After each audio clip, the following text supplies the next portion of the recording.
कमाल दिए देखि मेरो जिन्दगी नि धन्य हुन्थ्यो भनेर हातेसरी पसार्न लाग्नुभयो सरसैयामा परेका भीष्मजी। भगवानले भक्तको मुराद थाहा पाएर जानु पर्यो, यो मुराद पुरा गरिदिनु पर्यो इच्छा भनेर भगवान लम्किनु भयो भीष्म पितामह भएतिर र गएर गाढ आलिङ्गन गर्नुभयो भीष्म पितामहलाई। भीष्म पितामहले प्रभुलाई, प्रभुले भीष्म पितामहलाई, भक्तले भगवानलाई र भगवानले भक्तलाई आँसु प्रेमाश्रुले चेतन गर्नुभयो। त्यसबेला भगवानले भीष्म पितामहलाई अङ्कमाल गरेको बेलामा हे शौनकादि मुनिगण जुन स्थिति भयो त्यो कसरी वर्णन गर्ने। जस्तो एकातिरबाट धवल धारा भएकी, सेतो धारा भएकी गङ्गाजी पतित पावनी आइरहेकी हुन्, अर्कोतिरबाट नीलो नीलो धारा भएकी जमुनाजी आइरहेकी हुन् बग्दै, र ती दुईटा नदीको सङ्गम भइरहेको होस् प्रयागमा। त्यसबेला जो दृश्य भएको थियो बिल्कुल त्यही दृश्य त्यहाँ खडा भयो। सबै दारी बाल कपाल सबै सेताम्रे भएका भीष्म पितामहजी, त्यसै गरी नील अलकावलीहरू, कुञ्चित अलकावलीहरू, आफ्ना घुङ्रुक्क परेका केसहरू भएका भगवान श्याम सुन्दर पिताम्बरधारी भक्त र भगवानका मिलनको त्यो दृश्य कसले वर्णन गर्ने। त्यस्तो गाढ आलिङ्गनको त्यो प्रेम पासमा बाँधिएका बेलामा भक्त र भगवान दुवै आत्मविस्मृतिमा हुनुहुन्थ्यो। निकै बेर त्यसमा आबद्ध भएर रहनुभयो भगवान, र त्यसपछि आफ्ना भक्तका प्रेम पासबाट अङ्कमालबाट मुक्त भएर सामु गएर विराजमान भएर दर्शन दिन लाग्नुभयो प्रभु श्रीकृष्णले। श्रीकृष्ण द्वारकाधीश भगवानको बडो सुन्दर दृश्य उपस्थित भयो। त्यहाँ सामान्य स्थिति थिएन, धेरै ठुल्ठुला ऋषि महर्षिहरूको समेत जमघट भइसकेका थियो। भगवानको सामु भीष्म पितामहलाई कृतकृत्य तुल्याउन प्रभु पाल्नु भएको बेलामा पर्वत, धौम्य, परशुराम आदि आदि विभिन्न ऋषि महर्षिहरू विलक्षण विलक्षण आफ्ना आफ्ना पहिरन, आफ्ना आफ्ना स्वरूप, आफ्ना आफ्ना धारण गरिनुपर्ने सामग्रीहरू सारा धारण गरिएका त्यस्ता विचित्र रूपमा रहेका ऋषि महर्षिहरू, विभिन्न रूपका, विभिन्न योग्यताका, विभिन्न आफ्नो अवधि समयको अवधि पनि विभिन्न भएका सम्पूर्ण ऋषि महर्षिहरूको जमघट त्यहाँ हुनु पुगेको थियो। किनभने भीष्म पितामहको उत्तरायण आगमन सँगसँगै प्राण त्याग्ने सङ्कल्प छ, र त्यो प्राण त्याग्ने बेलामा प्रभु द्वारकाधीश भगवान कृष्ण स्वयं गएर दर्शन दिनु हुँदैछ भन्ने यो प्रसङ्ग सबको लागि दर्शनीय थियो। त्यहाँ पुग्न मात्र पाए पनि हामी धन्य हुन्थ्यौँ भनेर सब दुनियाँ ओहिरिनेवाला थिए, त्यहाँ उर्लिनेवाला थिए। त्यस्तो वातावरणमा ऋषि महर्षिहरू पनि कोही कहीँ आफ्ना आफ्ना आश्रममा रहेनन् होलान्, बडो उत्सुकतासित सब त्यहाँ झामिन पुगेका थिए। त्यस्तो वर्णन आएको छ। त त्यस्तो रूपमा त्यहाँ बडो विलक्षण आकर्षण केन्द्र खडा भएको थियो। त्यतिकैमा भगवान कृष्णलाई एउटा कुराले उत्तिकै पिरो ल्याएको थियो। धर्मराज युधिष्ठिर बारम्बार भन्नुहुन्थ्यो, प्रभु हजुरले राज्याभिषिक्त त गरिदिनु भयो, मलाई चक्रवर्ती राजाको रूपमा मलाई प्रतिष्ठा प्रदान गर्नुभयो हजुरले कृपा गरेर प्रभु, तर मलाई रातौँ दिन मनमा छिनछिन पलपल यो खाइरहन्छ। मैले दुश्मनहरूलाई शान्त गरेर मित्रहरूको, आफ्ना आश्रितहरूको रक्षा गर्नुपर्नेमा दुश्मनहरूलाई जति सके परास्त गर्ने प्रयत्नहरू त गर्दै रहेँ, तर मेरा स्वजनहरूको, बन्धुजनहरूको, मेरा गुरुजनहरूको, मान्यजनहरूको, मातृजातिको समेत कतिको अत्यन्त दुःख आइपर्ने स्थितिहरू मेरा कारणले सिर्जना भए। मलाई यसले गर्दा कहिल्यै शान्ति मिलिरहेका छैन प्रभु भनेर बारम्बार दुःखडा सुनाइरहनुहुन्थ्यो भीष्म पितामह। भगवानले अति उत्तम अवसर देख्नुभयो। धर्मराज हजुरका मनमा जो पाकिरहने कुराहरू आइरहन्थे बिचबिचमा चिन्ताले, दुःखले, विषादले, ती सबै कुराको निपटारा गर्ने अति सुन्दर स्वर्णिम अवसर अहिले छ। राजनीतिका सूर्य भीष्म पितामहको अब अवसान हुँदैछ। हजुरलाई जे सोध्नु छ बाँकी नराखिकन एक एक कुरा, अप्ठ्याराभन्दा अप्ठ्यारा, सम्झिन गाह्रो पर्ने भन्दा गाह्रो पर्नेहरू सबै एक एक गरेर उहाँका सामु सोध्नुहोस्। उहाँले सम्पूर्ण प्रश्नहरूको उत्तर दिनुहुने, तर कृतार्थ हुनु पाउनुहुन्छ हजुर भनेर प्रेरित गर्नुभयो भगवान कृष्णले धर्मराज युधिष्ठिरलाई। धर्मराजले सब प्रकारका धर्मका, कर्तव्यका प्रश्नहरू राख्नुभयो। राज्य सञ्चालनसित सम्बन्धित राजनीतिक व्यवस्थाहरूका बारेमा सोध्नुभयो। राजधर्म, प्रजाधर्म, पुत्र धर्म, पितृधर्म, गुरु धर्म, शिष्य धर्म, स्त्री धर्म, पति धर्म आदि आदि यदि छन् धर्मका विभिन्न रूपहरू, ती सबै एक एक गरेर प्रश्न गर्नुभयो। जो सोध्नुपर्ने उहाँका मनमा जमानादेखि खट्केर रहेकाहरू ती सबै सोध्नुभयो। भीष्म पितामहले सबको उत्तर दिनुभयो बडो समाधानपूर्वक। धर्मराज युधिष्ठिरलाई निसन्दिग्ध बनाइदिनु भयो, शान्तिमय स्वरूप बनाइदिनु भयो। मन अत्यन्त शान्तिमय बनो धर्मराजको सबै कुरा सम्झिन पाउँदा र भीष्म पितामहका श्रीमुखबाट ती उत्तरहरू पाउँदा। यति सबै गरिसकेपछि अब भीष्म पितामहलाई प्रयाणको बेला आइराखेको थियो। उतातिर शुक्ल पक्षका के अरे उत्तरायणको शुभारम्भ हुने बेलाका ती क्षणहरू निकट निकट भइराखेका थिए र त्यसै बेलामा विष्णु पितामहले निश्चय गर्नुभयो अब मैले शरीर त्याग्ने बेला आयो, अब म प्रभुको स्तुति वन्दना गर्दै उहाँकै रूपमा, उहाँकै ध्यानमा, उहाँकै चिन्तनमा निमग्न भएर शरीर त्याग्छु भनेर संकल्प गर्नुभयो। र सबैले देख्दा देख्दै वयांशी बद्रीनाथ्य बोलिरहनु भएका विष्णु पितामहजी जस्तो साँझ पर्ने बेलामा सम्पूर्ण पक्षीहरू पहिला चहचहाइरहेका हुन्थे, हल्ला गरिरहेका हुन्थे, च्याँ च्याँ च्याँ च्याँ गरिरहेका हुन्थे, तर जहाँ सूर्यास्त भइसक्यो शान्ति त्यो सायंकालको बेला आयो त्यस बेला सबै पक्षीहरू शान्त बनेर आफ्ना आफ्ना गुणमा गएर थन्किन्छन्। त्यसै गरी विष्णु पितामह एकाएक बोल्ने क्रम अब सम्पन्न भयो। मेरो जे गर्नु थियो मैले भन्नुपर्ने सबै भनिसकेँ, अब म प्रभुमा केन्द्रित हुन्छु भनेर एकाग्र भएर उहाँले आफ्ना मन प्राणलाई ब्रह्मरन्ध्रमा लग्नुभयो र त्यस स्थितिमा लगेर आफूलाई समाहित गरेर अनि त्यसपछि प्रभुको स्तुति वन्दनातिर लाग्नुहुन्छ विष्णु पितामह। बडो सुन्दर स्तुति वन्दना उहाँले गर्नुभयो। विष्णु पितामहको यो सन्दर्भ पढ्दाखेरि यति सुन्दर कुराहरू, यति भावनापूर्ण कुराहरू थाहा हुन्छन् कि सुन्नेहरू पनि धन्य हुन्छन्। त्यस्तो अति सुन्दर एकाग्र मन पारेर विष्णु पितामहले प्रभुको स्तुति वन्दना गर्दाखेरिका उहाँले प्रथम स्कन्धको 9औं अध्यायमा विष्णु स्तुति आउँछ। विष्णु पितामहले भगवान श्री हरिका चरण कमलमा ध्यान गरेर भगवानको सुन्दर स्तुति, भगवानका सामु आफ्ना निवेदनहरू बिसाउनु भएको छ। इतिमति रूपकल्पिता वितृष्णा भगवती सात्वत पुंगवे विभूम्नि स्वसुखमुपगते क्वचिद् विहर्तुं प्रकृतिमुपेयुषि यद् भव प्रवाह। हे प्रभु, हजुरका चरण कमलमा मेरो वन्दना छ भगवान।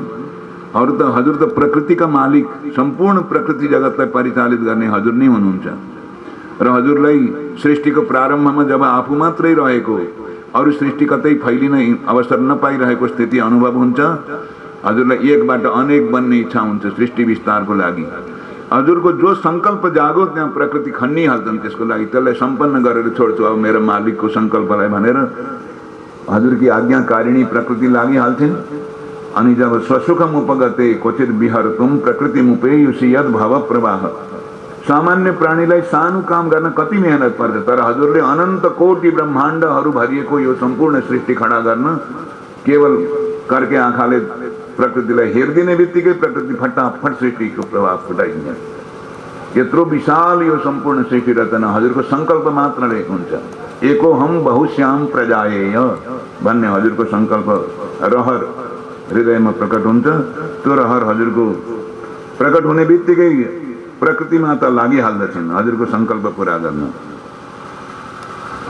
त्यस्तो छ भगवान हजुरको दिव्य अलौकिक लीला। हजुरको कृपा ममाथि के वर्णन गरौँ, म आफ्नो शब्दले वर्णन गर्नै सक्दिनँ। सधैँभरि हजुरले आफ्ना भक्तहरूको याद गर्नुहुन्छ। म हजुरको अनन्य भक्त रहेको छु, रहन्छु अझै पनि। हजुरका नामहरू, हजुरका रूपलीलाहरूको चिन्तन बाहेक मेरो जीवनमा अरू कुनै कर्तव्य छैन। मैले त्यसैको लागि जीवन खपाइदिएको छु। हजुरकै भक्त हुँ, म अनन्य भक्त। र जाने बेलामा पनि हजुरकै चिन्तन गर्दै जान पाऊँ भन्ने मेरो सधैँ मनमा रहिरहन्छ भनेर यस्तै भावना करुणाका कुराहरू गर्दै गर्दै उहाँले स्तुति वन्दना गर्नुभयो। भगवान हजुर त प्रकृति मुपेयुषि यद् भव प्रवाह। यत्रो अनन्त कोटि ब्रह्माण्डहरू छाएको विशाल यो प्रकृतिको काख जुन फैलियो, अनेकौं प्रकारका 84 लाख प्राणीहरूले भरिएको यो रहस्यमय विशाल सृष्टि, त्यो अर्थबाट आएको होइन। हजुरले गएर यसो प्रकृतिलाई के हो अलिकति गर्ने होइन, केही मेरो यस्तो भाव छ भनेर यस्तो करके आँखाले प्रकृतिलाई हेरिदिनु भएको थियो। बस प्रकृति मुपेयुषि यद् भव प्रवाह, यो सारा विशाल विश्वको यो प्रवाह फुटो।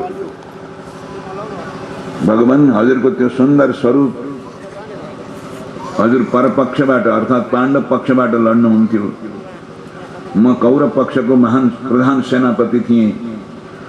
हजुर मेरो विपक्षमा भएकालाई मेरो आराध्य देव परम आराध्य प्रभु श्री कृष्ण गोविन्द गोपाल भन्ने जान्दा जान्दै पनि मैले प्रधान सेनापतिका नाताले गर्नुपर्ने कामहरू गर्नु थियो। कौरव पक्षको नेतृत्व दिएर मैले आफूसँग भएका सम्पूर्ण अस्त्र शक्तिहरू हजुरमाथि खन्याएँ। हजुर त्यसबेला घोडाका खुरबाट उडेको धुलाले धूसरित भएका केशपास भएका त्यस्ता हुनुहुन्थ्यो, धुस्रो फुस्रो देखिनुहुन्थ्यो। त्यस्तो सुन्दर देख्ने बित्तिकै सम्पूर्ण हृदय हरण गर्ने मनोहर ललित रूप भएका हजुर त्यसबेला धुस्रो फुस्रो भन्नु पर्या त्यो घोडाका खुरको धुलो उडेर आएर लागेर पीताम्बर पहिरेका अत्यन्त सुकुमार अङ्गहरू भएका श्यामल विग्रह भएका हे प्रभु, हे त्रिभुवन सुन्दर, त्यस त्रिभुवन सुन्दर स्वरूपमाथि मैले कति कति निष्ठुरता साथ प्रयोग गरेका, प्रहार गरेका बाणहरू गरेर गडिरहेका थिए, रक्त प्रवाहित भइरहेको थियो। मैले घाउ पनि बनाइदिएँ हजुरका श्रीअङ्गमा।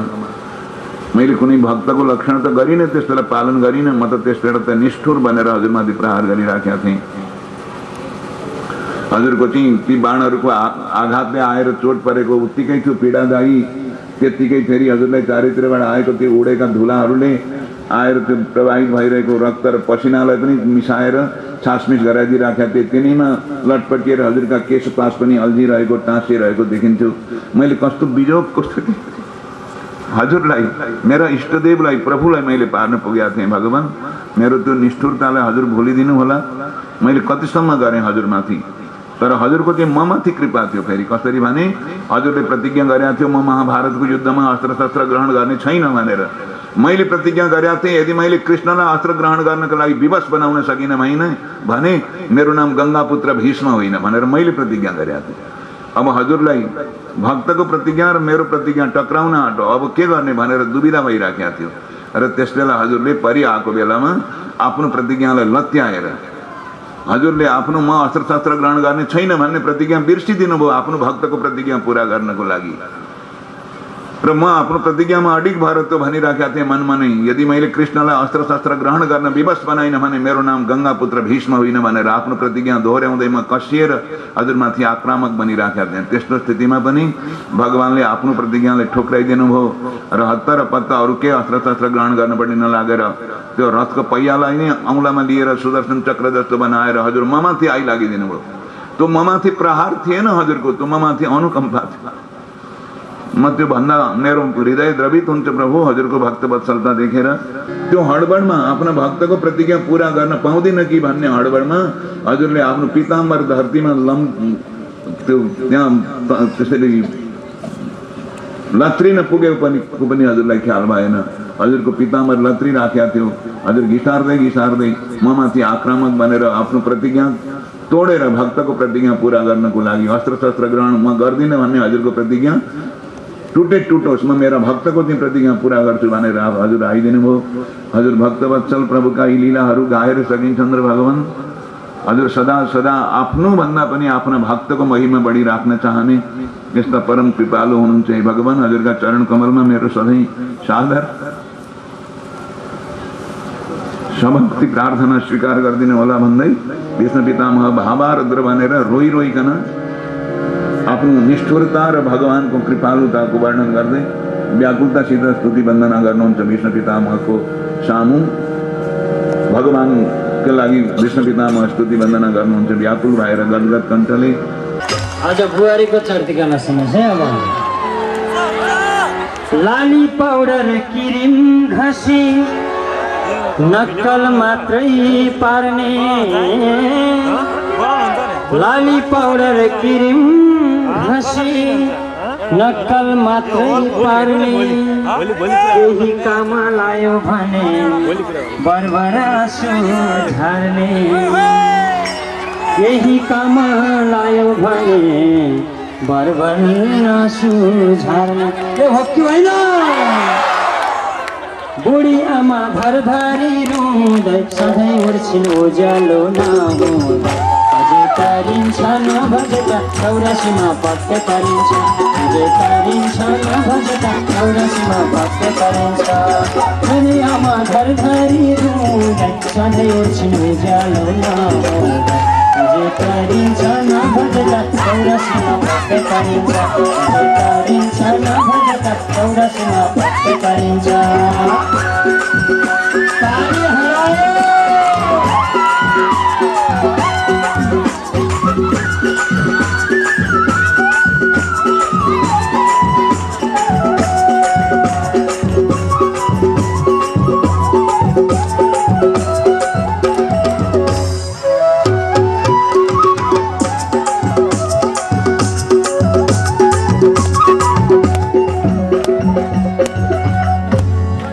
यस्ता छोरा हुनु भन्दा नहुनु नै जाति,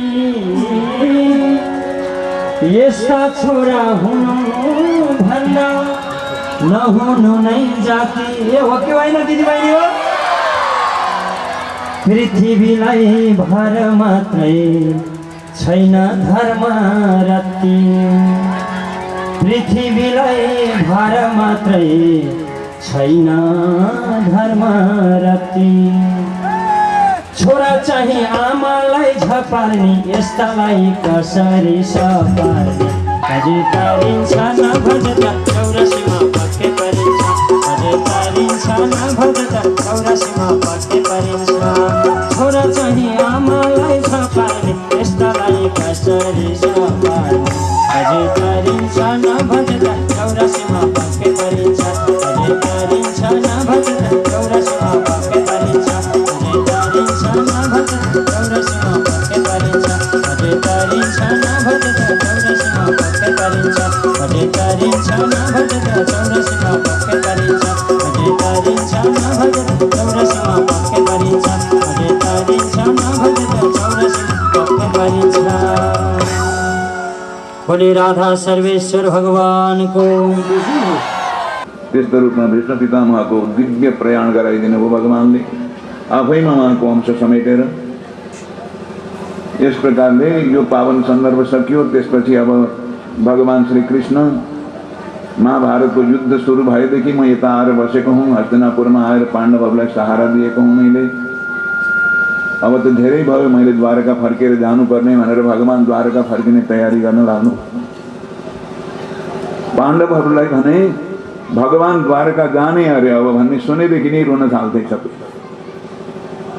छोड्दै छोड्नु परे हुन्थ्यो, एक दिन मात्रै थपिए पनि हुन्थ्यो प्रभु राज हुने समय, भगवान रहिदिने समय भनेर सब भित्रभित्रै गदगद भएर प्रभुलाई पुकारिरहन्थे। भगवान अहिले जाने होइन, हामी अलि दिन हजुरको सान्निध्य चाहन्छौँ भनेर सबै प्रार्थना गर्थे। सामान्य प्रार्थनाले पुगेन भनेर पाण्डव पक्षका त कति त जुक्ति पनि गर्न थाले। के गरी हुन्थ्यो, भगवानलाई एक दिन भए पनि बोलाएर राख्न पा हुन्थ्यो। प्रभु चराचर जगतका स्वामी सर्वान्तर्यामी विश्व गुरु जगत पिता परम पिता भगवान श्री कृष्णको सान्निध्य हामीलाई कति कल्याणकारी छ। कसरी हामीले बिर्सेनौँ। एक दिन भए पनि थपिएर भगवान विराजमान हुने स्थिति भइदिए हुन्थ्यो भन्ने सबैलाई लालायित हुन्थ्यो मन। र कोही के भनेर विभिन्न बहाना खोजी खोजी पाण्डवहरू एक दिन भए पनि दुई दिन भए पनि प्रभुलाई आफूसँगै थामेर राख्न चाहन्थे। महारानी द्रौपदी भगवान कृष्णकी अत्यन्त स्नेह पात्रा हुनुहुन्थ्यो। उहाँको त नामै कृष्ण थियो। द्रौपदीलाई कृष्णे कृष्णे भनेर बोलाएको तपाईँहरू महाभारत सिरियल हेर्नुहरूले देख्नु भएको होला। जब जब प्रसङ्ग आउँथ्यो भगवान कृष्णले द्रौपदीलाई बोलाउँदा जहिले पनि कृष्णे भनेर बोलाउनुहुन्थ्यो, अति स्नेहमय। त्यसपछि महारानी द्रौपदीले म पनि एउटा सानो जुक्ति गरिहेर्छु नि त भनेर जुक्ति पनि गर्नुभयो भगवान कृष्णलाई थामेर राख्नको लागि। एक दिन भए पनि थामिँदैदेखि दिन बढिँदैदेखि हुन्थ्यो भनेर आफ्नी एउटी सहेलीलाई महारानी द्रौपदीले भन्नुभयो, हेर एउटा उपाय गर्नु पर्यो, प्रभुलाई एक दिन भए पनि रोक्न सक्छौँ हामी। तिमी थपक्क जब प्रभु तयार हुनुहुन्छ नि जानको लागि द्वारकाको निमित्त प्रस्थान गर्ने तयारी हुन थाल्छ, त्यस बेलामा तिमी रित्तो गाग्रो लिएर थपक्क ठेङ्ग बाटोमा आएर उभिदिनु। अनि हामी वरपर त्यही हुन्थ्यौँ, आएर हात जोड्छौँ, प्रभु आज त हिँड्ने बेला साहित्य परेन, उरितो गाग्रो आइपुग्यो, किन यस्तामा जानु पर्यो, आज राज होस् भोलि सवारी होला भनेर हामी चरणमा परेर क्षमा माग्छौँ, भगवानलाई हात जोड्छौँ। मानिदिइहाल्नुहुन्छ भक्तवत्सल प्रभु। एक दिनको भए पनि हाम्रो लागि भगवान कृष्णको योगेश्वर प्रभुको लीला विहारी भगवानको सान्निध्य हामीलाई मिल्छ भनेर योजना बनाउनु भएको थियो महारानी द्रौपदीले। ती सहेलीले पनि मानिन्, हवस् महारानी म त्यो मेरो भूमिका अवश्य पुरा गर्छु भनेर। त्यसपछि तिनी रित्तो गाग्रो लिएर उभिने भइन्। अब अर्कै सहेलीलाई चाहिँ द्रौपदी महारानीले अर्कै कुरा सिकाएको हुनुहुन्थ्यो। महारानी द्रौपदीले भन्नुभयो, हेर तिमी चाहिँ एउटा बिरालाको बच्चो पक्रिएर बस्नु है, जब भगवान निक्लै लाग्नुहुन्छ स्वाट बाटो कटाइदिनु। अनि हामी त्यहीँ वरपरै हुन्छौँ, लौ बिरालाले बाटो काटो बिरालाले बाटो काटो भनेर चलेकै हुन्छ। हामी आउँछौँ र सबै हात जोडेर बिन्ती गरेर भगवानलाई, प्रभु यो त त्यो रित्तो गाग्रो देखिनुभन्दा पनि खतरनाक मानिन्छ, यो बिरालाले बाटो काट्नु त भनेर हामी मनाउँछौँ प्रभुलाई। आखिर हाम्रा बिन्तीहरू सुनिदिइहाल्नुहुन्छ भगवानले। एक दिन भए पनि अरू थपिन्छ भनेर त्यस्तो योजना पनि बनाउनु भएको थियो माता महारानी द्रौपदीले। सबै तयारी भयो, तिनले बिरालोको बच्चो पक्रेर पनि बस्ने भइन्। अब हुँदा हुँदा समय बित्दै गएर जब जाने बेला आयो प्रभुको, त्यसपछि भगवान निक्लिने सुरसारमा लाग्नुभयो। प्रभुका लागि सवारी साधनहरू तयारी भए। सम्पूर्ण सवारीका साधनहरूमा सुरक्षाका कर्मीहरू पनि सबै गटे प्रभुको यात्रालाई शोभामय बनाएर अगाडि बढाउनको लागि। त्यसपछि प्रभुको महलबाट निक्लिने बेला मात्रै भएको थियो। ती बिरालो साथमा लिएर आउने द्रौपदी महारानीकी सहेली पनि आइन्। तिमीले भूमिका पूरा गरेका छौ कि किरितै आयो तिमी भनेर सोध्नुभयो महारानी द्रौपदीले। नै म तयार छु महारानी, छ त्यो केज मसँगै भनेर भनिन् तिनले। एकछिनपछि प्रभुजी निक्लिन लाग्दै हुनुहुन्थ्यो। त्यतिकैमा त्यो बिरालोको बच्चालाई लिएर आएर कटाइदिनु बाटो। लौ बिरालाले बाटो काटो प्रभु, आज त झन् खतरनाक कुरा भयो। आयो अगाडि त यो त साहित्य राम्रो परेन प्रभु। अब भगवान्लाई पनि बडो दुविधा, कसो गरौँ। अब संसारभरि कुरा यो छाएको छ। बिरालाले बाटो काट्दा राम्रो हुँदैन भन्ने पनि सबैलाई थाहा छ। हिँड्ने बेलामा रित्त गाग्रो देखियो भने पनि राम्रो हुँदैन भन्ने दुनियाँभरकाले जान्दछन्। अब कसले सिकाउँदै हिँडो, कसले थाहा पायो। यत्रो व्यापक प्रचारी कुराहरू कसरी भयो त सर्वान्तर्यामीलाई नै थाहा होला। ती सहेली पनि त्यस्तै तयार भएर आइन् र आखिर बिरालालाई बाटो कटाइदिन्। अनि सबैले हात जोडेर भने पाण्डवहरूले प्रभु यो त झन् घातक चिज अगाडि देखा परो। बिरालाले बाटो काट्या त राम्रो मानिँदैन। भगवान मुस्कुराउनु हो। पितासी लोकस्य चराचरस्य, जसलाई संसारका सारा गहन शास्त्रहरूले भनेका छन् चराचर जगतका स्वामी सर्वान्तर्यामी लोकपिता विश्वपिता भनेर उहाँलाई परम पिता भनेर प्रभुलाई मान्दछन् सबै। म पिताको पनि पिताको लागि एउटा बिरालाले बाटो काटेर के हुन्छ। चराचर जगतका प्राणीका पितालाई बिरालाले बाटो काटोस् कि मुसाले बाटो काटोस्, मेरो लागि त्यसको के मूल्य छ। म त त्यो बिरालोकै शेरलाई पनि जन्माउने मै हुँ। ती सब मेरा सन्तान हुन्। तिनीहरूले बाटो काटेर मेरो के हुन्छ। तर के गर्नु, यस्तो कुरो मान्यताको एउटा गाँठो बनाएर बसेका छन् संसारभरिका मेरा अंशहरू, प्राणीहरू, मान्छेहरू यस्तै छन्। मानेपछि माने गर्छन्। फेरि त्यसै गरी यस्तोमा पनि पेलेर म गइदिएँ भने दुःख मनाउ गर्ला हेर कति बिन्ती गरौँ हामीहरूले, तर प्रभु मानिदिनु भएन भनेर। त्यसो हुनाले अब मानिदिनै पर्यो भनेर फेरि अर्को दिन पनि थप्यो द्रौपदी महारानीकी सहेलीको प्रस्तावले। र यसै गरी दिन थप्ने प्रयासमा पाण्डवहरू लागिराखेका थिए। उता प्रभुलाई धेरै समय भइसकेका थियो द्वारका जानको लागि हतार भएको। अब त म जे बहाना आए पनि अब मलाई माफ गर्नु होला, म बस्दिनँ, अब मेरो समय धेरै हतारको समय भइसक्यो भनेर प्रभु निक्लिन लाग्नुभयो। त्यसपछि विशाल रथ सजाइयो हस्तिनापुरका त्यो सुन्दर विशाल राजमार्गमा। अनि त्यसपछि अर्जुन र उद्धव र सात्यकीले चमर डोलाउन थाल्नुभयो। अनिखेर महाधनुर्धर अर्जुनले, महावीर अर्जुनले त्यस रथमा राखिएको विशाल सेतो छत्र थियो, त्यो छत्र थामेर बसे। चारैतिरका सम्पूर्ण नगरवासीहरू नरनारीहरू हातमा फुल मालाहरू माङ्गलिक वस्तुहरू हातमा लिएर प्रभुको पदार्पण हुन लाग्ने बेलाका लागि हामी अभिषेक गर्छौँ, हामी यहाँ अक्षताहरू छर्छौँ, पुष्पहरू छर्छौँ, पुष्पवृष्टि गर्छौँ भनेर तयार भए सब चारैतिरबाट त्यस्ता सजावटका सामग्रीहरू। अब प्रभु तयार भएर बाहिर निक्लेर राजमार्गमा अगाडि बढ्न लाग्नुभयो। रथमा आरोहण विभिन्न पावन नामहरूको जप गर्दै समय काटेर जानुपर्छ। त्यही हो परम उपाय, निकट मृत्युबाट। यो प्रश्न हजुरको मात्र होइन महाराज परीक्षित, यो त साझा प्रश्न हो। किनकि सबैको मृत्यु निकट छ। कसले दाबीसित भन्न सक्छ म यति बेर बाँच्छु को भन्न सक्छ। सबैको मृत्यु निकट छ। कस्ता कस्ता स्थितिहरू बताइन्छन्। त्यताति नजाउँ है, त्यो बाटोमा त हिँडेर अनेकौँ अप्ठ्यारा कुराहरू सुनिन्छन्। काला साँप उपद्रो र चल्न थालेका छन् र त्यहाँ छाएका छन् र व्याप्त भएर अचेल कति मरिसके डसेर टाल रोकेर तिनीहरूले भन्छन्। अनि यो बाटो त झन् हुँदैन है, बाढी आएको छ पर कति डुबिसके, बाढीमा परिसके होइन। अनि के हुन्छ त बाढीमा पर्दा मरिन्छ नि, अर्को के हुन्थ्यो। अनि सर्पले टोक्दा के हुन्छ भने त्यो मरिन्छ नि, सबैतिर उता पनि मरिन्छ नि, उता पनि मरिन्छ नि। रूपमा आएर कालले मुख भइराखेको, कतितिर काला सर्पको रूपमा आएर कालले मुख भइराखेको काला सर्पको रूपमा, कतै आएर के चारैतिर मृत्युले मुख भएको। यस्तो मृत्युग्रस्त यस संसारमा महाराज अमर हुने सौभाग्य त्यसैलाई मिल्छ जस्तै जाने बेलामा प्रभुको नाम जप्दै यो याम यम यम वापि स्मरन् भावं त्यजत्यन्ते कलेवरं तं तमयमैति कौन्तेय सदा तद्भावभाविता अन्तकाले च मामेव स्मरन् मुक्त्वा कलेवरं यः प्रयाति त्यजन् देहं स याति परमां गतिम्. Whatever you think at the time of death, Gita को अर्थ लेख्दा अंग्रेजी का बड़े बड़े विद्वानहरूले लेखेका भाषाभित्र परेका वाक्य हुनेहरू whatever you think at the time of the death that will be the cause for your next life. तपाईले शरीर छोड्ने बेलामा जे सोचिराखेको हुनुहुन्छ त्यसैको आधारमा तपाईको भावी जीवनको स्वरूप बन्या हुन्छ भनेर बताइएको छ। हो त्यही अनुसार कुरा सम्झाउँदै सुखदेव स्वामीले महाराज परीक्षितजीलाई उत्तर दिनुहुन्छ र उत्तर दिएका यी पावन प्रसङ्गहरू सुखदेव स्वामीले महाराज परीक्षितजीलाई सम्झाएका कुराहरू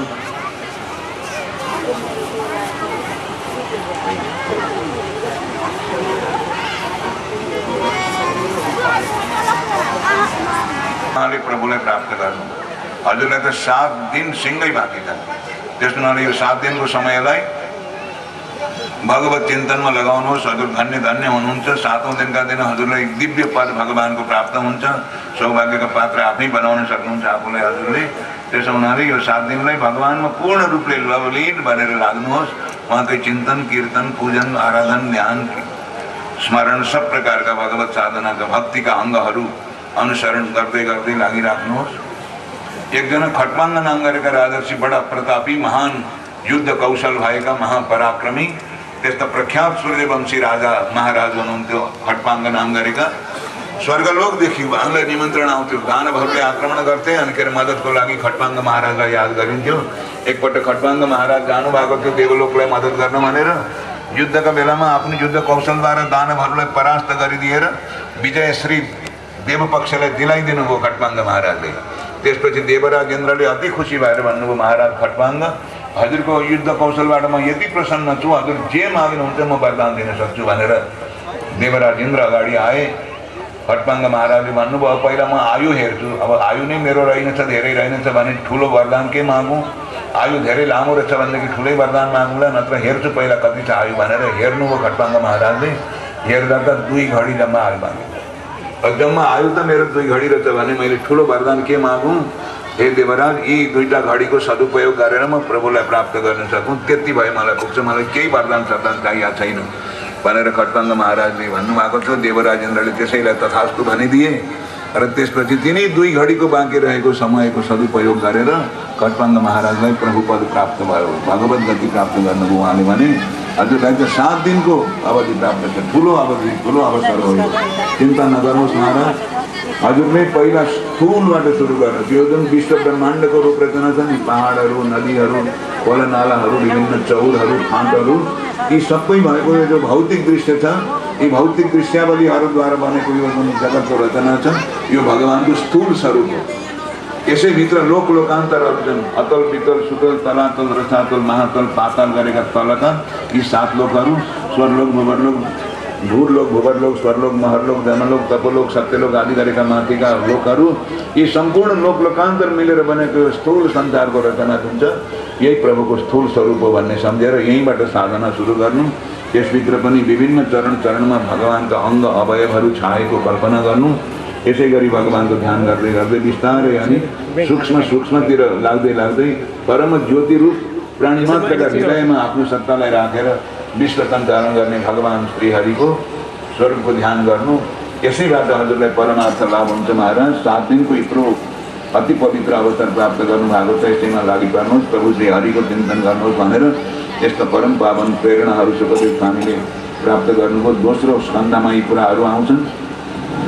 त्यसपछि ब्रह्माजी र नारदजीको संवादको माध्यमबाट चतुश्लोकी भागवतको स्वरूप पनि बताइदिनु भयो सुखदेव स्वामीले महाराज परीक्षितजीलाई। पहिला भागवत 4 श्लोकमा थियो जम्मा। त्यही 4 श्लोकको भागवत ब्रह्माजीलाई भगवान श्रीमन नारायणले बताइदिनु भएको थियो। त्यही 4 श्लोकको भागवत ब्रह्माजीले नारदजीलाई बताइदिनु भएको थियो। त्यही 4 श्लोकको भागवत नारदजीले वेदव्यासले बताइदिनु भएको थियो र त्यही 4 श्लोकलाई आधार बनाएर वेदव्यासले 18,000 श्लोकको श्रीमद् भागवत आफ्नो पल्लवित पुष्पित व्यापक प्रकाशको रूपमा विस्तारित गर्नुभएको छ भनेर यस प्रकार चतुश्लोकी भागवतका रहस्यमय रूपको पनि कुरा खोलिदिनु भयो, बताइदिनु भयो महाराज परीक्षितजीलाई सुखदेव स्वामीले।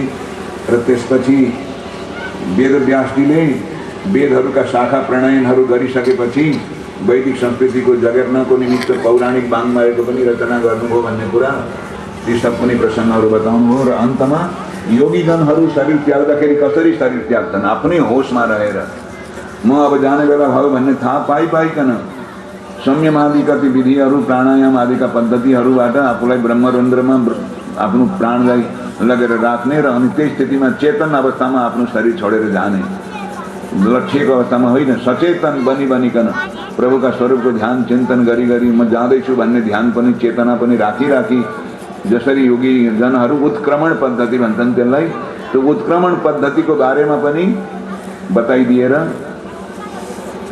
बडो सुन्दर सम्झाउनु पर्ने कुराहरू सार रूपमा सम्झाइदिएर सुखदेव स्वामीले महाराज परीक्षितजीलाई अब जाने बेलै आए पनि हजुरलाई दिव्य गति प्राप्त हुनेछ भनेर आश्वासन दिँदै यी संवादहरू बडा सुन्दर सन्देशहरू भएका प्रसङ्गहरू सुनाइदिनु भयो। यिनै पावन प्रसङ्गहरू सँगसँगै द्वितीय स्कन्धका कथाहरू सकिन्छन् र आज अब विश्रामको बेला पनि आइसकेको छ।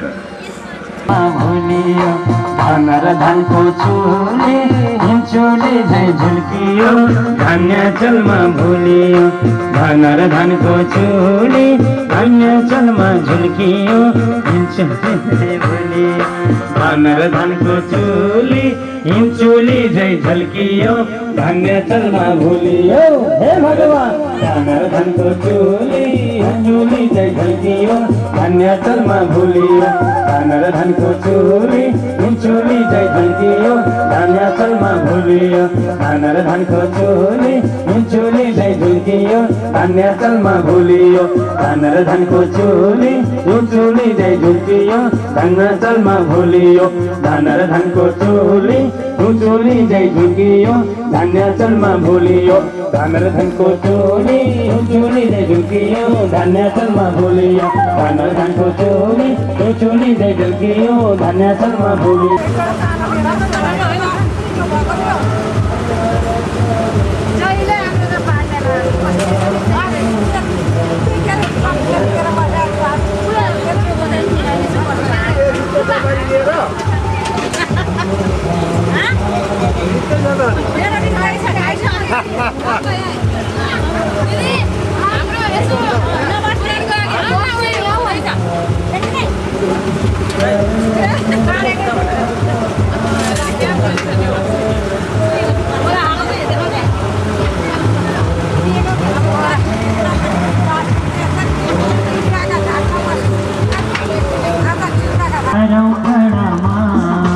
शुकदेव स्वामीलाई गरौँ कडमा, गरौँ कडमा, गरौँ कडमा, शुकदेव स्वामीलाई गरौँ कडमा, गरौँ कडमा, गरौँ कडमा, शुकदेव स्वामीलाई गरौँ कडमा, गरौँ कडमा, गरौँ कडमा, शुकदेव स्वामीलाई गरौँ कडमा, गरौँ कडमा, गरौँ कडमा, शुकदेव स्वामीलाई गरौँ कडमा, गरौँ कडमा, गरौँ कडमा, शुकदेव स्वामीलाई गरौँ कडमा।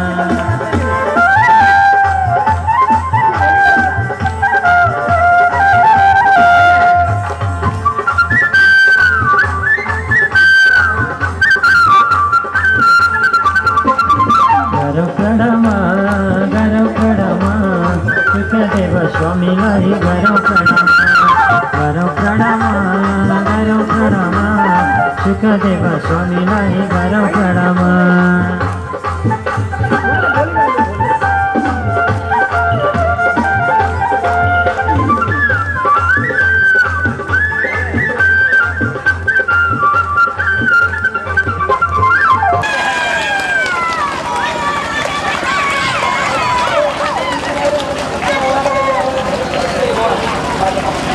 जय हो, जय हो। अब हाम्रो ज्यूहरूको पुण्य स्मृतिमा प्रेमगिरी एवं पार्वतीगिरी ज्यू खुद्दाबारी 9 बाटहरू 1,01,111 जोरदार ताली। कृपया वाले सब अरे फूलमाला लगाउनु, फूलमाला।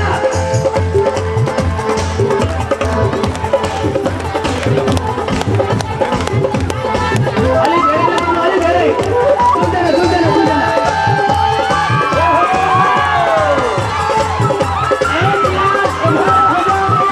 1,11,111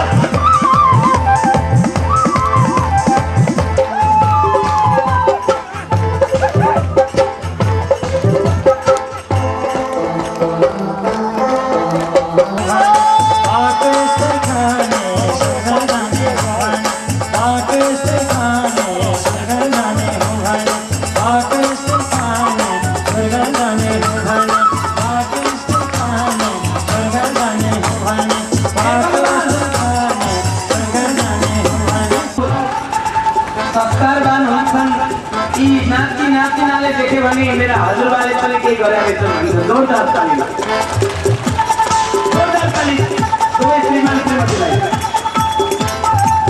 स्वर्गीय माता मैया देवी सिरौलाको पुण्य स्मृतिमा यज्ञ प्रसाद सिरौला र इन्द्रमाया सिरौला जोरदार ताली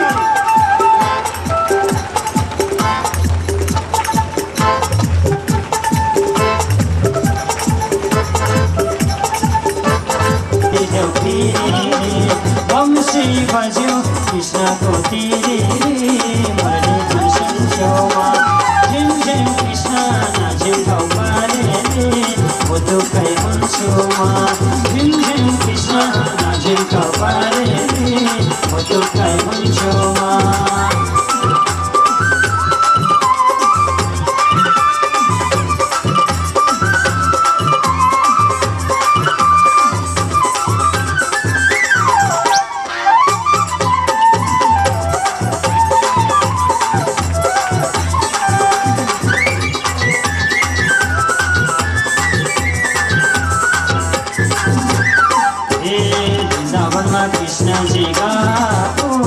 कृष्णजी गाको गोठालोमा राधिका भेट भएको मुरली गुन्सन छेउमा झिम झिम कृष्ण नाचिन ठौकारे म दुःखै हुन्छु कृष्णजी गाको गोठालोमा राधिका भेट भएको मुरली गुन्सन छेउमा झिम झिम कृष्ण नाचिन ठौकारे म दुःखै हुन्छु झिम झिम झिम झिम झिम झिम झिम झिम झिम झिम झिम झिम झिम कृष्ण नाचिन ठौकारे म दुःखै हुन्छु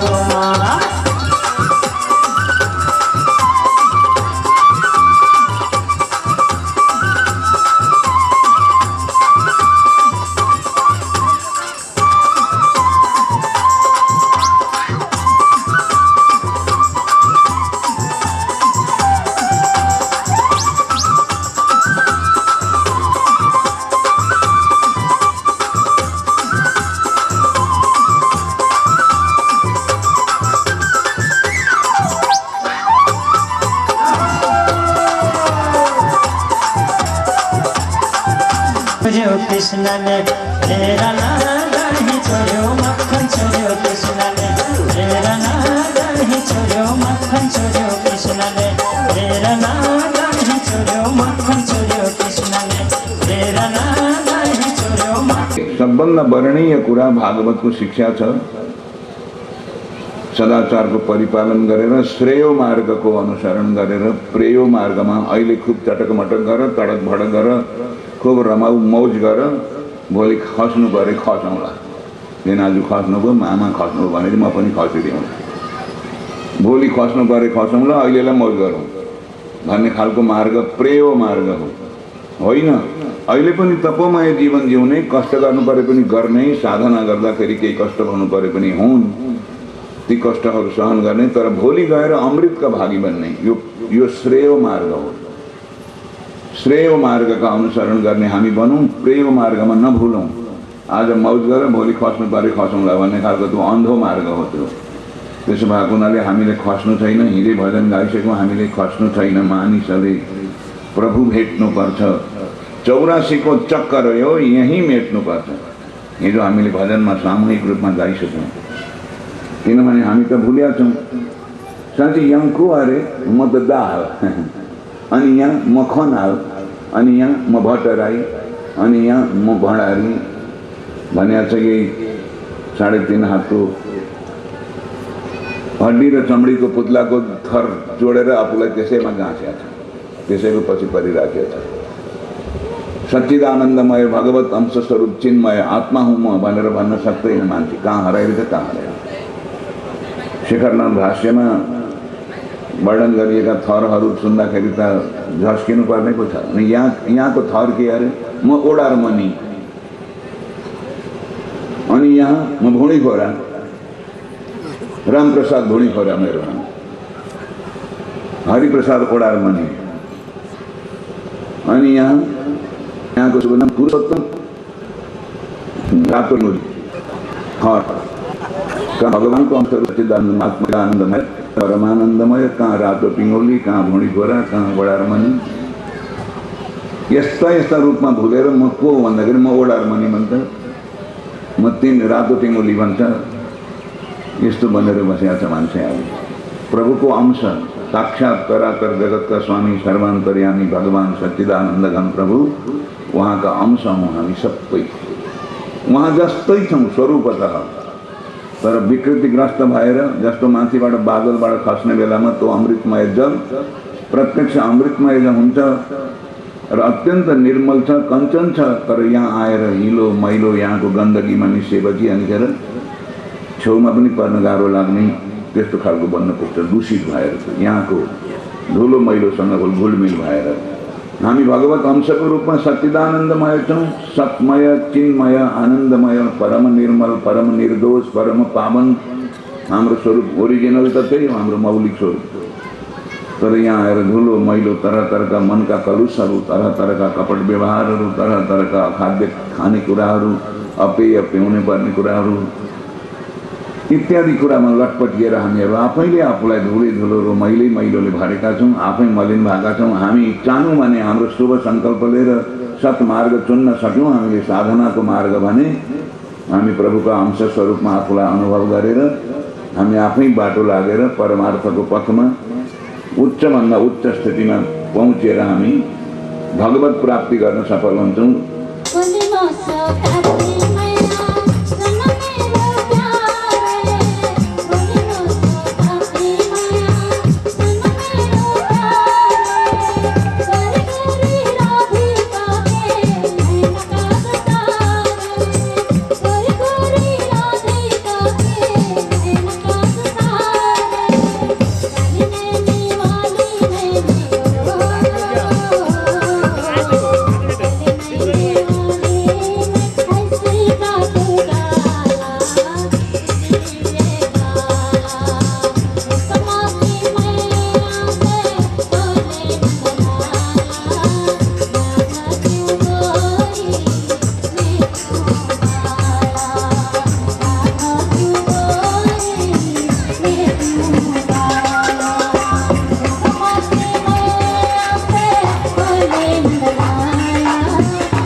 मरेर जाने सडेर गलेर जाने शरीरलाई नै आफू मानेको छ। म दुब्लाएँ, म गोरो भने, म कालो भने, म पातलो भने इत्यादि भनेको छ। म भनेर त्यही शरीरलाई आफूलाई पूर्ण बिर्सिएर यस्तो हराएको अवस्था छ। यो सबै आफैले चेतना लिन नसकेर, साधनाको पथ सही ढङ्गसँग चुन्न नसकेर आफ्नो जीवन के गर्दा धन्य धन्य हुन्छ। परमार्थका काम, पुण्यका काम, धर्मका कामहरू पनि गर्दै गर्दै आफूसँग भएको शक्तिले, आफूसँग भएका धनले, आफूसँग भएका बुद्धिले, बरकतले आफू बाँचेको संसारलाई, आफू बाँचेको समाजलाई पनि केही सेवा, केही टेवा पुर्याउँदै, पुण्य पनि पद पदमा कदम कदममा कमाउँदै त्यसरी बाँच्ने सुदिन आफ्नो जीवनमा आउनु पाएन, सकेन, जानिएन सत्सङ्गमा लाग्न। सन्त सत्पुरुषहरूको आज्ञाहरू, उहाँहरूले आज्ञाबाट शब्दहरू पर्गेल्न, सुन्न, सम्झिन कहिले सुयोग परेन। अनि त्यस्तो भइन्छ जड भएर।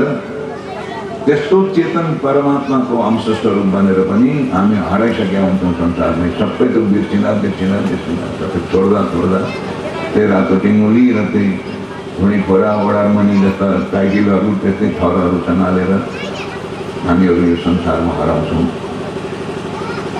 जुन दिन हामीलाई चेतना जागृत हुन्छ, परान्ति खानी व्यतीर्ण स्वयंभू तस्मात् परान् पश्यति नान्तरात्मन उपनिषदले भनेको छ। ब्रह्माले विधाताले सृष्टि रचयिताले शरीर बनाइदिने बेलामा परान्ति खानी व्यतीर्ण स्वयंभू सबै इन्द्रियहरू यस्ता बनाइदिएका छन्, बहिर्मुख बाहिरतिर मुख परेका। कानहरू लाउडस्पिकर जस्ता बाहिरै मुख खुला मुख भएका छन्, नाकहरू त्यस्तै बाहिरपट्टि फर्केको छ, मुखहरू बाहिरपट्टि फर्केको छ। जे द्वारा हामी केही जान्ने, केही चाख्ने, केही बुझ्ने, राम्रो नराम्रो ठहर्याउने, सुन्दर असुन्दर ठहर्याउने गर्छौँ। यी आँखाहरू भए, कानहरू भए मिठो स्वर सुन्ने पहिचान्ने ती सबै बाहिरमुख फर्किया छन्। परांची खानी व्यत्रेण स्वयंभू सबै प्राणीका इन्द्रियहरू जति बुझ्ने कुराहरू ज्ञानेन्द्रिय जति सबै बहिर्मुख छन्। तस्मात् परं पश्यति नान्तरात्मा त्यसैले मान्छेले प्राणीले बाहिर बाहिरका कुरा मात्रै सब ठम्ब्याउँछन्। भित्री कुरा बुझ्दै बुझ्दैन भित्र फर्किने शक्ति नै छैन इन्द्रियमा। तस्मात् परं पश्यति नान्तरात्मा अन्तरात्मातिर दृष्टि नै जान सक्दैन बुझ्ने शक्ति नै अगाडि बढ्न सक्दैन। खालि बाहिरका कुरा मात्रै यसो हेरेर राम्रो रहेछ नराम्रो रहेछ भनेर गफ गरेर टाइम काट्ने मात्रै भइयो भनेर बुद्धि चेतिया बेलामा जागृति आउँछ र अनि पछुटो गर्छ मान्छे प्राणीले। कश्चित् एकः प्रत्यगात्मानमैक्षत आवृत्त चक्षु अमृतत्वमिच्छन् कसैलाई हजारौं मध्येमा कसैलाई अलिकति भित्रतिर फर्किन मन लाग्छ अरे आफैतिर फर्क्यौं म को हुँ त वास्तवमा। जब एकाग्र मन पारेर ध्यानमा बसिन्छ त्यस बेला भित्र खुलतुली आउँछ वास्तवमा म को हुँ। म छोरो बनेर आउनुभन्दा पहिला बुवा आमासँगको मेरो सम्बन्ध कस्तो थियो उहाँहरू को हुनुहुन्थ्यो र म कसरी उहाँहरूको छोरो भएर आएँ म वास्तवमा हुँ को। एकाग्र मन पारेर ध्यानमा बस्या बेलामा यस्ता खुलतुलीहरू यस्ता चासोहरू आउँछन् मनमा वास्तवमा म को हुँ के हो मेरो स्वरूप भनेर खोज गर्ने। कश्चित् धीरः प्रत्यगात्मानमैक्षत आवृत्त चक्षु अमृतत्वमिच्छन् जसलाई अमृत प्राप्त गर्ने चासो जागृत हुन्छ। म अमर कसरी बन्ने अमृत पान मलाई कसरी मिल्छ म कसरी आफ्नो स्वरूप चिन्न सक्छु भनेर त्यो खोज तलास बढेको बेलामा अनिखेर बल्ल बल्ल म को हुँ त भनेर चिन्ने त्यो प्रवृत्ति त्यो प्रेरणा जागृत हुन्छ र साधनातिर लागेपछि अनिखेर साधनाको तीव्रता गहनता बढ्दै गएपछि लगनशीलता बढ्दै गएपछि अनि बिस्तारो बिस्तारो आत्माले आफ्नो स्वरूपको बोध गरेर स्वस्वरूप बोधद्वारा म त प्रभु भक्त भगवानको अंश स्वरूप जन्म जन्मदेखि भगवानको सेवा गर्ने उहाँकै अंश स्वरूप आत्मा हुँ प्रभुको अंश भन्ने अनि बल्ल बोध हुन्छ। भगवानले आज्ञा भएको छ मनुष्याणाम सहस्रेषु कश्चित् यतति सिद्धाय हजारौं मानिसहरूमा कुनै एकजनालाई त्यस्तो साधनातिर लाग्ने प्रेरणा जाग्छ अरे अनि त्यसरी लाग्ने हजारौं मध्येमा कसैलाई प्रभुको दर्शनको सौभाग्य मिल्छ अरे त्यस्तो दुर्लभ छ।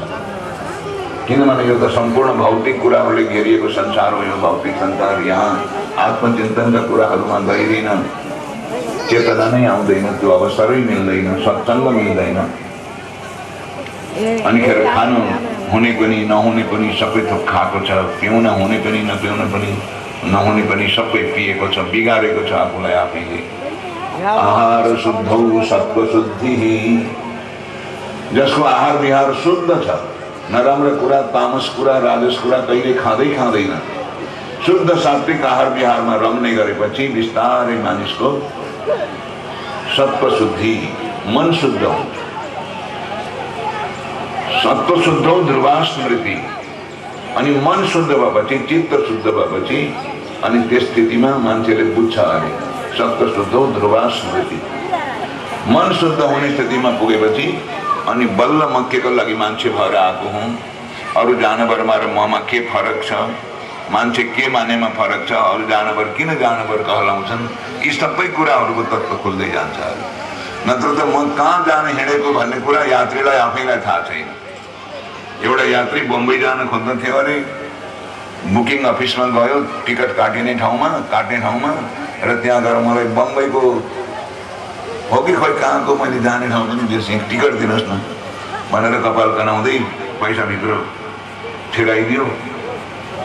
निकै बेर पर्ख्यो भने खोइ मेरो टिकट भने खोइ होइन कहाँ जाने त भनेकै छैन तिमीले कोनी कहाँ हो जाने भन्छ कहाँको टिकट दिनु बम्बई जाने भनेर गएको त्यो कसिएर तर त्यहाँ भन्ने बेला उसले बिर्स्यो पक्का भन्दैन अनि कहाँको टिकट भनेर दिनु त तिमीलाई तिम्रो आफैलाई जाने ठाउँ थाहा छैन अनि लैजाऊ तिम्रो पैसा टिकट यसरी मिल्दैन भनेर फर्काइदिने। त्यस्तै हालत सबैको हुन्छ जबसम्म मन शुद्ध हुँदैन यो जीवनको कुनै गन्तव्य स्थल पनि स्पष्ट हुँदैन कता जाने हो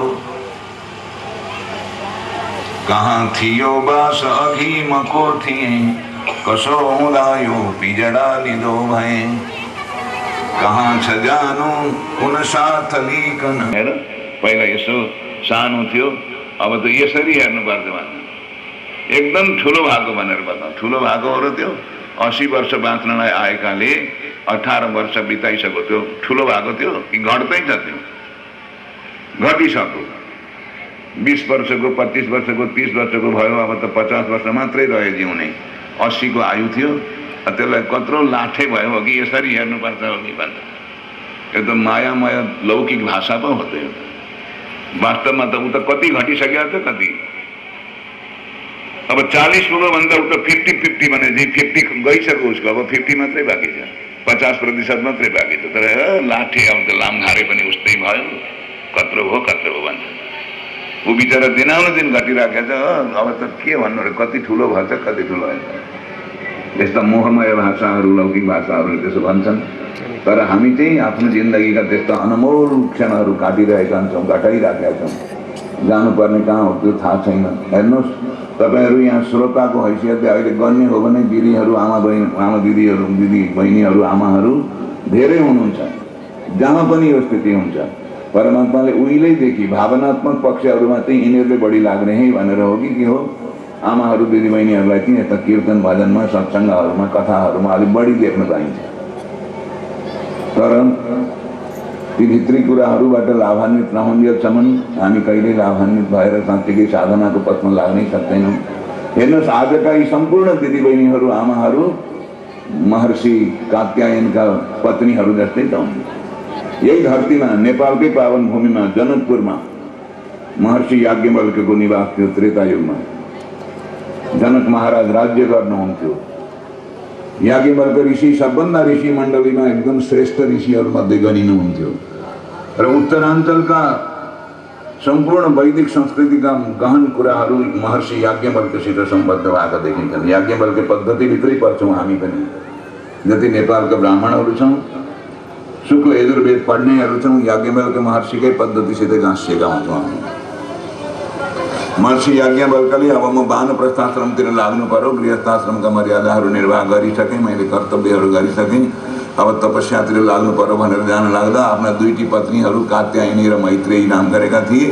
त्यो दुईटी पत्नीलाई आफ्नो जमिन जायदाद जे थियो आफूसँग त्यो छुट्याएर दिनु पर्यो अनि जानु पर्यो भनेर आँट गर्नुभयो। विचार गरेर विभाजित गरेर, ल कात्यायनी तिमी यो ल्याऊ, ल मैत्रेयी तिमी यो ल्याऊ भनेर दुईटी पत्नीहरूलाई छुट्याएर दिनु। कात्यायनी अलिक व्यवहारमा पाकेकी, भुक्तभोगी थिइन्। खर्च नहुँदाखेरि, पैसा नहुँदा, अर्थाभाव हुँदा कति सङ्कट झेल्नुपर्छ त्यो सबै चेतिसकेकी थिइन्, उनले देखिसकेकी थिइन्। त्यसैले महर्षि मैत्रेयीजीले महर्षि कात्यायनीजीले याज्ञवल्क्यजीले छुट्याएर दिएको, आफ्ना पतिदेवले छुट्याएर दिएको धन सम्पत्ति सादर स्वीकार गरिन्। हवस् भनेर शिर झुकाएर ग्रहण गरिन्। किन्तु परन्तु भनेनन् उनलाई केवल केही चाहिएको थियो, किनभने केही नहुँदाखेरि बडा मुस्किलसँग जिन्दगी बिताउनु पर्छ भनेर उनी चेतभागी भइसकेकी थिइन्। कात्यायनीले सहजसित स्वीकार गरिन्। उनलाई व्यवहारोपयोगी सामग्रीसँग बढी चाहना थियो भुक्तभोगी भएका नाताले। तर मैत्रेयी परम विदुषी, परम आध्यात्मिक विचारकी थिइन्, साधनामयी थिइन्। मैत्रेयी थिए, अर्की पत्नी थिइन्। उनले भनिन्, पतिदेव एउटा कुरामा सोधौँ, यो हजुरले बक्सेको सम्पत्ति हजुरको प्रसाद हो, म यसलाई सादर स्वीकार गर्छु श्रद्धाले। तर म एउटा कुरा सोध्न चाहन्छु, यसले अमरता प्राप्त हुन्छ हामीलाई? म अमृतत्वको अनुभव गर्न सक्छु? अमरत्व मिल्छ मलाई? महर्षि याज्ञवल्क्यले भन्नुभयो, यथैव उपकरणवतां जीवितं स्यात् तथा ते जीवितं भविष्यति। मैत्रेयी, यो मैले दिएको यो सम्पत्तिको विभागले जो तिमीलाई हातमा परेको छ, यसले तिम्रो के हुन्छ भने जस्तो अरू संसारमा यहाँ हुने खाने भनेर कहलिएका छन् नि, त्यो हुने खानेहरूलाई जे जे मिल्दै आएको छ त्यस्तै तिमीलाई पनि मिल्छ। यथैव उपकरणवतां जीवितं स्यात् तथा ते भविष्यति, त्यस तिमीलाई पनि हुन्छ। तर अमृतत्वस्य तु नाशास्ति वित्तेन, अमरताको चाहिँ तिमी भाग पाउन सक्दैनौ। अमरता भन्ने कुरा पैसाले हुँदैन। अमृतत्वस्य तु नाशास्ति वित्तेन न कर्मणा न प्रजया न धनेन त्यागेनैके अमृतत्व मानसु। तो त त्यागका लागि, परम तपोमय पवित्र जीवनको लागि, आत्मानुसन्धान गर्नेहरूका लागि, साधकहरूका लागि मात्रै हो त्यो प्राप्त। यो पैसा सैसा राखेर तिमीले अमरता चाहिँ पाउँदैनौ। अनि लामो सास फेरेर मैत्रेयले भने पतिदेव हजुर जस्ता महान ज्ञानी ध्यानी महातपस्वी ऋषि युगद्रष्टा सम्पूर्ण ज्ञान प्राप्त गरिसकेकाहरू जस्ताबाट पतिदेवको रूपमा हजुर जस्तालाई प्राप्त गरेर हजुरले प्रसाद भनेर दिएको कुराबाट मलाई अमृतत्व चाहिँ मिल्दैन भने म अमर बन्न चाहिँ सक्दिनँ भने किम हम तेन कुर्याम यदि नामृतास्याम किम हम तेन कुर्याम यदि म अमर चाहिँ बन्न सक्दिनँ भनेदेखि हजुरले बक्सेको लिएरै पनि मैले के चाहिँ पाउने त छु र उही संसारी अलिकति धनी भनेर लेखाहरूले जे जस्ता पाउँछन् दुःख सुखका झन्झावातहरू त्यस्तैमा त म पनि पर्ने रहेछु अरू त केही हुने रहेन छ मलाई त अमृतत्वको उपदेश बक्सोस् पतिदेव हजुरलाई नै गुरु पनि मान्न पाएको छु मैले पतिरेव गुरु श्रीणाम त भनेकै छ शास्त्रमा त्यसमाथि हजुर त साँच्चै नै गुरु पनि हुनुहुन्छ सबैका त यस्तो महर्षिको महाज्ञान निधिका सामु सेवामा रहने सौभाग्य पाएर पनि मैले अमृतत्व पाउँदिनँ भने मलाई यो चाहिएन भन्नु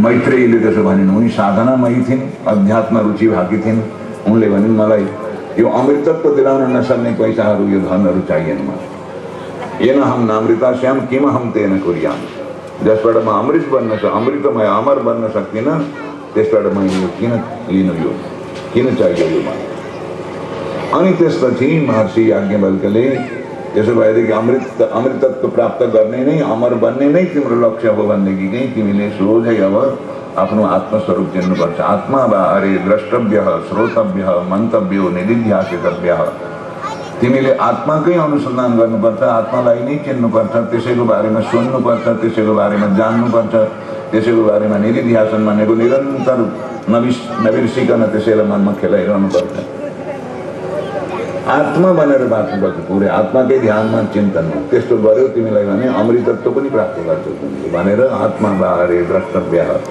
श्रोतव्य मन्तव्यो निधिध्यासितव्य भनेर महर्षि याज्ञवल्क्यजी आफ्नी अर्धाङ्गिनीलाई मैत्रेयीलाई सम्झाउनुहुन्छ